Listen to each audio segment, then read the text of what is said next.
TIB report বলছে BNP এবার যাদেরকে সমর্থন দিয়েছে, মনোনয়ন দিয়েছে, তাদের মধ্যে ৬৯% ঋণ খেলাপি আছে। ডাক্তার শফিকুর রহমানের ভোট বা জনসমর্থন আছে ৩৯% এবং তার অপোজিটে ধানের শীষের যিনি প্রার্থী আছেন তার সমর্থক আছে ৩২%। দিন দিন তারেক রহমানের প্রতি মানুষের আগ্রহ কমে আসছে এবং তার জনসভায় লোক কমে যাচ্ছে। ঠিক একই কারণে তিনি যে ভোটের ময়দানেও হেরে যাবেন এটি মোটামুটি নিশ্চিত হয়ে গেছে।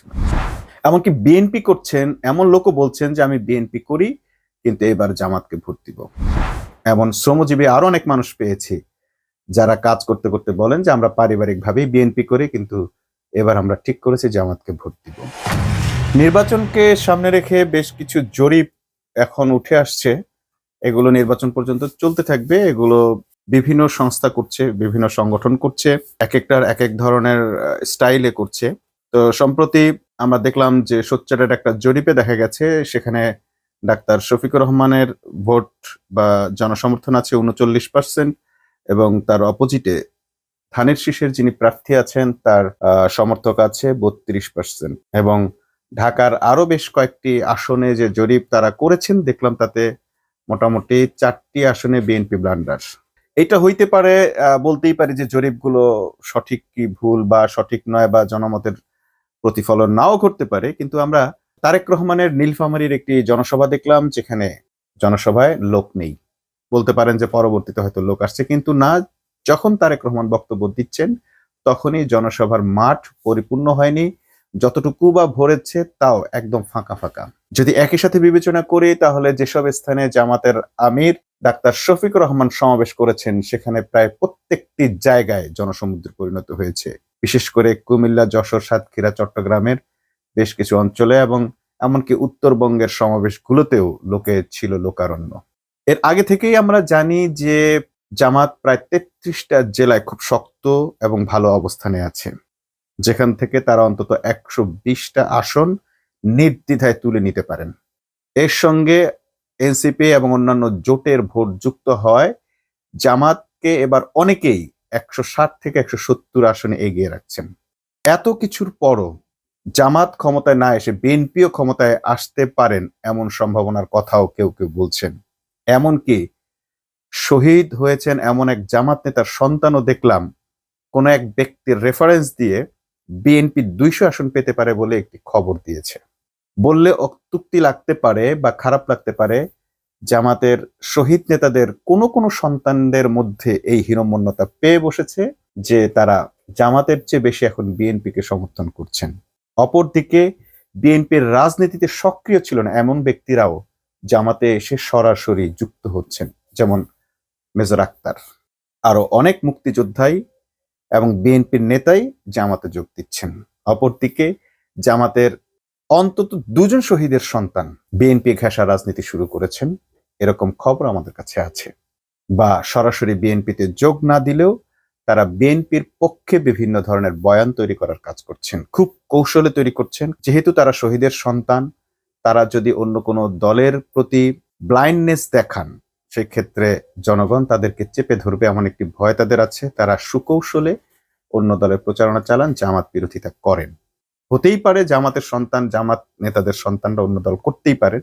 যদি তাদের হীনমন্যতা না থাকতো তাহলে তারা সরাসরি অন্য দলে অংশগ্রহণ করে যোগ দিয়ে তারা এই কথাগুলো বলতে পারতেন, কিন্তু তারা দলে যোগ দিচ্ছেন না, কিন্তু দলের বিএনপির হয়ে কাজ করছেন বা বিএনপির পক্ষে প্রচারণা চালাচ্ছেন এবং তাদের মতামতকে জনমত বলে প্রচার করার চেষ্টা করছেন। যেখানে যখনই টেলিভিশন কিংবা মোবাইলের রিলস কিংবা ভিডিও ইউটিউব খোলা হচ্ছে তখনই দেখা যাচ্ছে জনগণ জামাতের দিকে ঝুঁকে গেছে। অন্তত এবার জামাতকে তারা ভোট দিবেন বলেই তাদের বেশিরভাগের মতামত পাওয়া যাচ্ছে।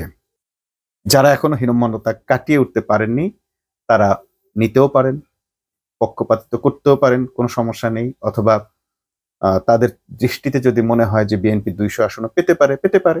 কিন্তু প্রসঙ্গ হচ্ছে মাঠের খবরে আমরা কি দেখছি, রাস্তায় নামলে আমরা কি দেখছি, মানুষকে জিজ্ঞেস করলে আমরা কি পাচ্ছি। এমনকি বিএনপি করছেন এমন লোকও বলছেন যে আমি বিএনপি করি কিন্তু এবার জামাতকে ভোট দিব। এমন লোকের সাথে আমার নিজেরও সাক্ষাৎ হয়েছে যারা বিএনপির রাজনীতি করেন এবং জামাতকে ভোট দিবেন বলে এখন তারা নিয়ত করেছেন। একটা ঘটনাই বলি, আমি সদরঘাট যাচ্ছিলাম যাত্রাবাড়ি থেকে রিক্সা যোগে। তো আমার সহযাত্রী হলেন এক ভদ্রলোক, তিনি মাছের ব্যবসা করেন। ভোলার মনপুরা থেকে তিনি ঢাকায় মাছ নিয়ে যান। তিনি রিক্সায় ওঠার পর বললেন যে আল্লাহ যেন এবার যেমন করেই হোক জামাতকে ক্ষমতায় আনে। আমি জিজ্ঞেস করলাম কেন? সে বলে যে আসলে যদি জামাত ক্ষমতায় না আসে তাদের বাঁচার উপায় নেই। বিএনপি আওয়ামী লীগের চেয়ে বেশি চাঁদাবাজি করতেছে। বলে যে আওয়ামী লীগ আমলেও আমাদের এত টাকা চাঁদা দিতে হয়নি, গত 5ই আগস্টে ক্ষমতা পরিবর্তনের পর বিএনপি আমাদের কাছ থেকে যত লক্ষ টাকা চাঁদা নিয়েছে। একজন ছোট মাছ ব্যবসায়ী তাদের দাদন ব্যবসা, হ্যান্ড ব্যবসা, ত্যান ব্যবসা করে তাদের পরিবার চালাতে হয়, তাদের কাছ থেকেও লক্ষ লক্ষ টাকা চাঁদাবাজি করেছে। তারা বলছেন আমরা এতদিন বিএনপি করেছি, বিএনপিকে ভোট দিয়েছি, কিন্তু আমরা চাই জামাত ক্ষমতায় আসুক, অন্তত চাঁদাবাজি থেকে যেন আমরা রক্ষা পাই। এমন শ্রমজীবী আরো অনেক মানুষ পেয়েছি যারা কাজ করতে করতে বলেন যে আমরা পারিবারিক ভাবেই বিএনপি করি, কিন্তু এবার আমরা ঠিক করেছি জামাতকে ভোট দিব। এগুলো হচ্ছে মাঠের খবর। সর্বশেষ কি দেখা যাবে সেটি আমরা জানি না। জয় বিজয় পরাজয় যাই কিছু হোক, আমরা চাই একটি সুষ্ঠু নির্বাচন হোক। কিন্তু আমরা এখন কি দেখছি? এতদিন পর্যন্ত যে সুষ্ঠু নির্বাচনের পরিবেশ আমরা দেখে আসছিলাম বা ভেবেছিলাম যে অন্তত সুষ্ঠু নির্বাচন বা সেরা নির্বাচন হতে পারে, কিন্তু এবার আমরা দেখলাম গতকাল হাদির বিচারের দাবিতে যারা রাস্তায় নেমেছিল তাদের উপর যেভাবে পুলিশ আক্রমণ করেছে, এটি অভাবনীয় 5ই আগস্টের পর।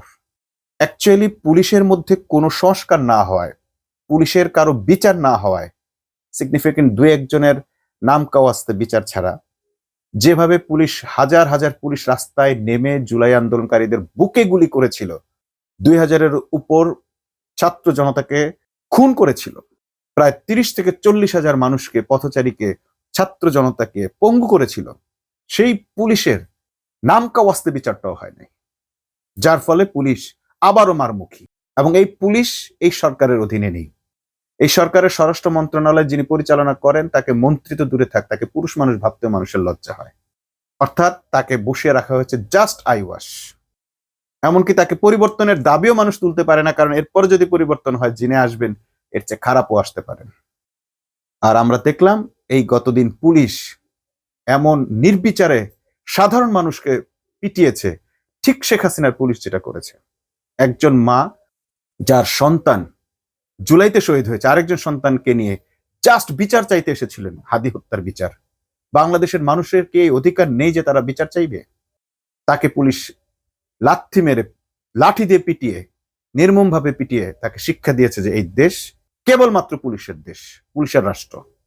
একজন ছাত্র ভাই যিনি নিরীহভাবে রাস্তায় দাঁড়িয়েছিলেন কেবলমাত্র, তাকে পুলিশ ইচ্ছে মতো পিটিয়েছে। যদি ছত্রভঙ্গ করার জন্য পেটাতে হয়, 1-2টা বাড়ি দিলে যখন দৌড়ে পালিয়ে যাচ্ছে, পালিয়ে যাওয়া অবস্থায় তাকে ল্যাং মেরে ফেলে দেওয়া হয় কেন? এরপরে উপর্যুপরি পিটাতে পিটাতে তার হাত পা ভেঙে দেওয়া হয় কেন? হাত পা ভেঙে দিয়ে পঙ্গু করে ফেলার এই কালচারটা তো, এই শিক্ষাটা তো শেখ হাসিনা দিয়েছিল পুলিশকে। এই কাজটা তো শেখ হাসিনার পুলিশ করেছে। এখনকার পুলিশ কেন এটা করবে? কোথায় পেয়েছে পুলিশ এই অনুমতি? এই পরিবেশ দেখে আমাদের সন্দেহ ঢুকছে যে কোনোভাবে সুষ্ঠু নির্বাচন হতে পারে না, এই প্রশাসন হতে দেবে না। তবে যে পুলিশকে জুলাই অভ্যুত্থানের শক্তি প্রতিহত করেছিল, সম্মিলিত বাহিনীকে প্রতিহত করে শেখ হাসিনার মতো ফ্যাসিবাদী সরকারকে যেভাবে হটিয়েছিল, সেই চেতনা যাদের মধ্যে আছে তারা এই প্রশাসনকেও নির্বাচনের দিন এক হাত দেখে নেবে বলে আমার বিশ্বাস। এবং জনগণ সেভাবে প্রস্তুত হচ্ছে। তার প্রমাণ এই হাদির বিচারের দাবিতে যারা এসেছে, পুলিশের মার খাওয়ার পরও তারা রাস্তা ছেড়ে পালায়নি। এমন অনেককেই দেখা গেছে, নারী পুরুষ নির্বিশেষে, মায়েরা বয়স্ক কম বয়সী প্রত্যেকেই বিচারের জন্য তাদের জায়গায় অটল বসেছিল। নির্বাচনের দিন একটা খেলা যে হবে এটা তার প্রমাণ। মানুষ এখন আর মরতে ভয় পায় না। গুলি করার পর তার শরীর দিয়ে রক্ত বের হয়ে যাওয়ার পরও সে রাস্তায় দাঁড়িয়ে থেকেছে এবং তখনও হাদি হত্যার বিচার দাবি করে গেছে। আহতরা হাসপাতালে গেছে, হাসপাতাল থেকে ব্যান্ডেজ করে, গুলিবিদ্ধ আহতরাও ব্যান্ডেজ করে আবার রাস্তায় নেমে এসেছে। এই জনতাকে কোনোভাবে পাশ কাটিয়ে নির্বাচনে যদি কোনো রকম হাসিনা মার্কা নির্বাচনকে করতে চায়, তাহলে এই দেশের পরিণতি, এই জাতির পরিণতি অন্যদিকে যাবে। এটা মোটামুটি আমরা হাদির এই বিচার চাওয়ার এবং পুলিশের আক্রমণাত্মক ভঙ্গি থেকে শিখে গেলাম। একদিকে জামাতের পলিটিক্স হচ্ছে তারা কি করতে চায় দেশ ও জাতির জন্য, প্রত্যেকটা জনগোষ্ঠীকে আলাদা আলাদা করে কার জন্য কি করবে তার ইশতেহার তারা প্রকাশ করে দিয়েছে, এবং চমৎকার এক ইশতেহার তারা দিয়েছে, যে ইশতেহারে মানুষ স্বপ্ন দেখতে শুরু করেছে। মানুষের যা স্বপ্ন ঠিক তাই উঠে এসেছে এবং বাস্তব ভিত্তিক ইশতেহার তারা দিয়েছে। অপরদিকে বিএনপির প্রধান নেতা চেয়ারম্যান তারেক রহমান প্রত্যেকটা জায়গায় যে ব্লান্ডার করছেন। ফরিদপুরে গিয়ে তিনি বলছেন এখানে প্রচুর সয়াবিন চাষ হয়, তিনি এখানে সয়াবিনের কি সব বসাবেন, অথচ সেখানকার জনগণ বলল যে না, এখানে সয়াবিন হয় না, এখানে ভুট্টা চাষ হয়। ফরিদপুরে ভুট্টা এবং পাট চাষের জন্য, পেঁয়াজ চাষের জন্য বিখ্যাত। তিনি কোথায় পেলেন সয়াবিন চাষের খবর জানি না। যে লোকটা সবার আগে বাংলাদেশ বলে, তার বাংলাদেশ সম্পর্কে কোনো আইডিয়া নেই। দিনাজপুরে গিয়ে বললেন দিনাজপুরের আম তিনি এই করবেন সেই করবেন, অথচ দিনাজপুর বিখ্যাত সেই রসালো মিষ্টি লিচুর জন্য, অথচ তার গোড়া গোষ্ঠীর জন্ম কিন্তু দিনাজপুরে। দিনাজপুর তার মায়ের ঐতিহাসিক স্থান, তিনি জানেন না দিনাজপুরের খবর। যশোরের চিনিকল নেই, সেটাও তিনি জানেন না। কুমিল্লার ইপিজেড হয়ে গেছে 20-25 বছর আগে, সেটাও তিনি জানেন না। মানুষ আশঙ্কা করছে কবে যেন তিনি বলে বসেন যে পদ্মা সেতু বানাবেন।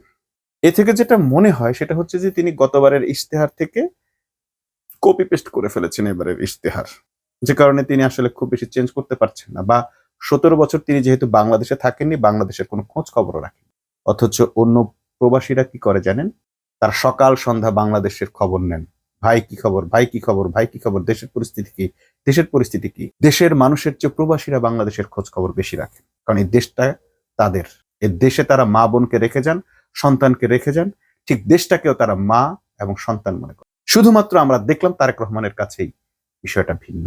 তিনি মায়ের অসুস্থতার সংবাদেও আসতে পারেন নাই, বললেন এটা তার সিদ্ধান্তের ব্যাপার না, এবং দেশের কোনো খবরে তিনি রাখেন না। গত 17 বছরে 20 বছরে দেশের কি কি পরিবর্তন হয়েছে তার কিছুই তিনি জানেন না। যখনই তিনি নিজ থেকে কোনো বক্তব্য দিতে যাচ্ছেন, ব্লান্ডার করে ফেলতেছেন। দিন দিন তারেক রহমানের প্রতি মানুষের আগ্রহ কমে আসছে এবং তার জনসভায় লোক কমে যাচ্ছে। ঠিক একই কারণে তিনি যে ভোটের ময়দানেও হেরে যাবেন এটি মোটামুটি নিশ্চিত হয়ে গেছে। মানুষ হেরে যাক বা জিতে যাক, নির্বাচন যেন সুষ্ঠু থাকে, সুষ্ঠু হয়, সেই দিকে সবাইকে নজর রাখতে হবে। কারণ আমরা ইতিমধ্যে দেখছি বেশ কিছু ভুয়া সংবাদ, উত্তেজনাকর সংবাদ, প্রতিপক্ষের সঙ্গে নানান ধরনের সংঘর্ষে জড়িয়ে পড়ার নানা ধরনের তালবাহানা করছে বিএনপি, এবং বিএনপির কিছু পেইড এজেন্ট এই কাজগুলো করছে। সে আমেরিকা থেকে হোক, আল জাজিরা থেকে হোক, কিংবা দেশের মধ্যে থেকে হোক। কয়েকটা ঘটনার কথা বলি। একটা ছেলে, বাচ্চা ছেলে, সাইকেল নিয়ে যাওয়ার পথে একটা সিএনজির সাথে ধাক্কা খেয়ে পড়ে গিয়ে হাতে ব্যথা পেয়েছে, শরীরের বিভিন্ন জায়গায় ব্যথা পেয়েছে। সে ভয়ে বাসায় এসে একটা গাল গল্প বলেছে। সেই গাল গল্প শুনে যুগান্তরের মতো একটা পত্রিকা, যাদের 24শে জুলাই সত্য সংবাদের একটি বড় ধরনের ভূমিকা আছে বলে আমরা দেখেছি, সেই পত্রিকায় লিখছে জামাতের হামলায় বিএনপির স্লোগান দেওয়া এই শিশুটি জামাতের হামলার শিকার হয়েছে। কি নির্লজ্জ মিথ্যাচার! ওই শিশুটির বন্ধুরা বলছে যে ও সাইকেল নিয়ে যাচ্ছিল, সিএনজির সাথে ধাক্কা খেয়ে পড়ে গেছে, ব্যথা পেয়েছে। অথচ সেইটিকে সংবাদ বানানো হয়েছে বিএনপির স্লোগান দেওয়ায় জামাত তার উপর হামলা করেছে, যেন ওই শিশুটি একমাত্র ধানের শীষের স্লোগান দেওয়া মানুষ। সারা বাংলাদেশের সর্বত্র ধানের শীষের স্লোগান হচ্ছে। কই, কে কাকে হামলা করলো? জামাতের কে হামলা করেছে? এর আগে দেখলাম যুব দলের অমুক মারা গেছে, সাইফুল মারা গেছে বলে একটা সংবাদ প্রচার করা হলো। সাইফুল নিজেই লাইভে এসে বলছে যে না, আমি মারা যাইনি। মেহেরপুরে মহিলারা যাওয়ার পথে কুকুরের সাথে অ্যাক্সিডেন্ট করে, তাদের রিক্সা অ্যাক্সিডেন্ট করে তারা আহত হয়েছে, সেটাকেও জামাতের হামলা বলে চালানো হয়েছে। সব মিলে হাদির আন্দোলনের অন্যতম নেতা, হাদির বিচার প্রার্থী, হাদির সহযোগী আব্দুল জাবের ইতোমধ্যেই একটা স্টেটমেন্ট দিয়ে ফেলেছেন। সেটি হচ্ছে বিএনপি সম্পূর্ণরূপে বিএনপির দিকে ঝুঁকে গেছে। যদি আপনারা সুষ্ঠু নির্বাচন চান, এই মিডিয়া টাকার কাছে বিক্রি হয়ে গেছে, এবং এই টাকা কোত্থেকে আসছে সেটাও আপনারা সকলে জানেন। S Alam India royal agent বিএনপির চাঁদাবাজদের সে চাঁদার ভাগ এই মিডিয়া পেয়েছে, এবং মিডিয়া ঝুঁকে পড়েছে, এতে কোনো সন্দেহ নেই। যদি সুষ্ঠু নির্বাচন চান এবং সঠিক লোককে নির্বাচিত করতে চান, তাহলে আগামী কয়েকদিন আপনাদের মিডিয়া থেকে মুখ ফিরিয়ে নিতে হবে। অনেক বড় বড় অপপ্রচার তারা চালাবে জামাতের বিরুদ্ধে। এ ধরনের ইনফরমেশন গোয়েন্দারা জানিয়েছেন, জামাতের লোকেরাও স্বীকার করতে বাধ্য হয়েছে। মিডিয়ার প্রস্তুতি সম্পর্কে তারা বেখবর নন। কিন্তু তাদের যেহেতু রাতারাতি মিডিয়া বানানোর ক্ষমতাও নাই, আর তারা যেহেতু মিডিয়া নিয়ন্ত্রণের মতো মানসিকতাও রাখেন না, জামাতের অনেক উপদেষ্টা বা সমর্থক বা ভক্ত বলেছেন যে মিডিয়া নিয়ন্ত্রণ করতে হবে, মিডিয়া প্রতিষ্ঠা করতে হবে, কিন্তু জামাত সেদিকে ঝুঁকে যাননি। মিডিয়াকে তারা স্বাধীনই রাখতে চান, এবং তাদের সেই চেষ্টা থেকেই দেখলাম যে জামাতের পত্রিকাগুলো জামাতের হয়ে খুব বেশি সাপোর্ট দিচ্ছে না। অনেকে দেখলাম সংগ্রাম এবং নয়া দিগন্তের ব্যাপারেও জামাতের সমর্থকরা খেদ জাহির করেছেন। কিন্তু মূলত জামাত এই প্রতিষ্ঠানগুলোকে স্বাধীন রাখার ব্যাপারেই সবসময় সচেষ্ট ছিল, মালিকানা জারি থাকুক না কেন। অপরদিকে বিএনপির মিডিয়াগুলো, যেগুলো বিএনপির ছিল সেগুলো তো আছেই, নতুন নতুন মিডিয়া বিএনপিকে তোষামত করার জন্য, নতুন করে নতুন বয়ান সৃষ্টির জন্য, ন্যারেটিভ তৈরির জন্য সমস্ত কিছু প্রস্তুত করে ফেলেছে। এই অবস্থায় মিডিয়াকে যদি আপনারা বয়কট না করেন এবং সোশ্যাল মিডিয়ার একাধিক সোর্সের উপর যদি নির্ভর না করেন, অনেক ধরনের গুজবে কান দিয়ে আপনারা বিভ্রান্ত হবেন। এই নির্বাচনের সময়টা টাকার খেলা চলবে, টাকা কথা বলবে। অতএব হয় জাস্টিফাই করবেন, আর না হয় বিভ্রান্ত হবেন। এবং বিভ্রান্ত হলে আপনারা যদি কোনো অসৎ লোককে, কোনো চাঁদাবাজকে, দুর্নীতিবাজকে ভোট দিয়ে জয়যুক্ত করেন, তার দায় আল্লাহকে দিতে আসবেন না। আল্লাহ আপনার এই দায় নিতে রাজি নন। কারণ আল্লাহ বলে দিয়েছেন, জগতে যা কিছু হয়, যত বিপর্যয় আসে, এগুলো তোমাদের হাতের কামাই। এবার একটা সুযোগ যাচ্ছে, আমরা মনে করি যে আপনারা আপনাদের পছন্দের প্রার্থীকে জয় করবেন, যাকে আপনারা সৎভাবে জানেন। কে সৎ আপনারা চেনেন। টিআইবি রিপোর্ট বলছে বিএনপি এবার যাদেরকে সমর্থন দিয়েছে, মনোনয়ন দিয়েছে, তাদের মধ্যে 69% ঋণ খেলাপি আছে। যদিও টিআইবি রিপোর্ট বলেছে যে 22% ঋণ খেলাপি জামাতে আছে, জামাত প্রার্থীদের মধ্যে, কিন্তু জামাত এটাকে কন্ডেম করেছে এবং বলেছে একজন মাত্র ব্যক্তির ব্যাপারে তাদের ঋণ খেলাপির অভিযোগ এসছে, এবং তিনি নিজেও তার সমস্ত ঋণ পরিশোধ করে দেশের বাইরে চলে গেছেন 10 বছর আগে। তিনি একটি কোম্পানির ডিরেক্টর ছিলেন, সেই কোম্পানি ব্যাংক থেকে লোন নিয়ে ব্যবসা করেছে, সেই ঋণটাকে তার ঘাড়ে দেখানো হয়েছে উদ্দেশ্যমূলকভাবে। তার এই আর্গুমেন্ট শুনে কোর্ট কনভিন্স হয়েছে এবং তার মনোনয়ন ফিরিয়ে দিয়েছে। আরেকজন ব্যক্তির ব্যাপারে এসেছিল, তিনি কার্ড ব্যবহার করতেন, সেই কার্ডের টাকা, এটা অনেকেই জানে না যে কার্ডের টাকা আসলে ঋণ খেলাপির মধ্যে পড়ে না, কারণ এটার একটা মেয়াদ থাকে, 15 দিন থেকে 45 দিনের মধ্যে কার্ডের টাকা দিতে হয়। তো সেইটা ওই 45 দিন কিংবা তারপরেও যদি যায়, তাহলে ইন্টারেস্টের পরিমাণ বা জরিমানা করা হয়, কিন্তু এটাকে ঋণ খেলাপি ধরা হয় না, এবং কার্ডের অ্যামাউন্ট খুব বেশি নয়। সো এইগুলোকে দিয়ে এরকম একটি বা দুটি ঘটনাকে হাইলাইট করে, মগজ ধোলাই করে কোনো কিছু হতে পারে, বাট জামাতে কোনো ঋণ খেলাপি নেই, এটি জামাত থেকে বলা হয়েছে, এবং এরকম প্রমাণ কেউ এখন পর্যন্ত দিতে পারেনি। জামাতের 2জন মন্ত্রী ছিলেন, এই বিএনপির সঙ্গেই মন্ত্রিত্বে ছিলেন, কিন্তু তাদের এক আনা দুর্নীতি কেউ দেখাতে পারেনি। জামাতে এমন মন্ত্রী ছিলেন যারা রাষ্ট্রীয় সফরে যাওয়ার সময় নিজেদের বাড়ি থেকে বাটিতে করে খাবার নিয়ে যেতেন, যেন সরকারি অর্থ অপচয় কিংবা সরকারি খরচে খাওয়ার নামে লুট না করা হয়, মিথ্যা ভাউচার দিয়ে লুটপাটের সুযোগ না পাওয়া হয়। এইভাবে দেশের অর্থনীতিকে বাঁচিয়েছেন। জামাত ক্ষমতায় আসতে পারে শুধুমাত্র যদি জনগণ এবার সিদ্ধান্ত নেয় যে জিতুক হারুক যাই কিছু হয়ে যাক, এবার আমরা সৎ লোকদেরকে ভোট দিব, দুর্নীতিবাজ চাঁদাবাজদেরকে প্রত্যাখ্যান করব, ঋণ খেলাপিদেরকে, যারা 26,000 কোটি টাকা বাংলাদেশ থেকে এই সরকারি আমলে, এই আওয়ামী লীগের আমলেও চুরি করেছে বা ঋণ খেলাপি হয়েছে, লুট করে বিদেশি পাচার করেছে, তাদেরকে প্রত্যাখ্যান করব। এটা নিজ দায়িত্বে প্রত্যাখ্যান করতে হবে। আপনার প্রার্থী আপনি চেনেন কি চেনেন না, আপনার কাছে ভোট চাইতে গেছে কি যায়নি, এসব দিকে ভাবলে চলবে না। এই দেশ আপনার, এই দেশকে যদি বাঁচাতে হয়, এই দেশের অর্থনীতিকে যদি বাঁচাতে হয়, যদি আপনি মনে করেন যে এর চেয়ে বেটার কোনো রাষ্ট্র আপনি উপহার পেতে চান, তাহলে আমরা মনে করি অবশ্যই সেই লোককে আপনাকে ভোট দিতে হবে, যে লোক অতীতে দুর্নীতি করেনি, বর্তমানে দুর্নীতির কোনো স্বাক্ষর নেই, এবং 5 আগস্টের পর যত চাঁদাবাজি হয়েছে তার সাথেও তাদের কোনো সম্পৃক্ততা নেই। অবশ্যই চাঁদাবাজদের বিরুদ্ধে আপনাদেরকে রায় দিতে হবে। আর যদি সে রায় দিতে আপনারা ভুল করেন, কোনো কারণে ভুল করেন, মিডিয়া দ্বারা আপনারা প্রভাবিত হয়েও করেন, তাহলে তার দায় আপনাদেরকে ভোগ করতে হবে। সবাইকে সতর্ক থাকার আহ্বান জানিয়ে আজকের মতো এখানে শেষ করছি। আল্লাহ হাফেজ।